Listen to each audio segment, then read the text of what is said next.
25 மகேஸ்வர வடிவங்கள்னு இருக்குங்க. அந்த 25 மகேஸ்வர வடிவங்கள் எப்படி தோன்றியதுன்னா, சிவபெருமானுக்கு 5 முகங்கள். அது என்னன்னா, ஈசானம், தத்புருஷம், அகோரம், வாமதேவம், சத்யோஜாதம். இந்த 5 முகங்கள்ல இருந்து 5 வடிவங்களா தோன்றியிருக்கு. அப்போ மொத்தம் 25 ஆயிடுச்சா, 5 25. இந்த 25 வடிவங்களும் மகேஸ்வர வடிவங்கள் அப்படின்னு அழைக்கப்படுது. அப்போ நம்மோட தட்சிணாமூர்த்தி யாரு? சிவபெருமானுடைய வடிவம். அப்படிப்பட்டவர் எந்த முகத்துல இருந்து தோன்றினார் தெரியுமாங்க?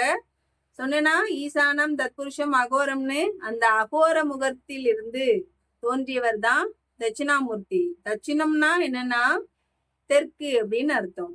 இந்த அகோர முகமே தெற்கு நோக்கி தான் இருக்கும். அகோரம்னா ஐயோ ரொம்ப அகோரமா அப்படின்னா அப்படி இல்லைங்க.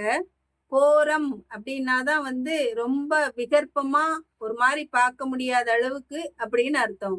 அகோரம் அப்படின்னா கோரமின்மை அப்படின்னு அர்த்தம்.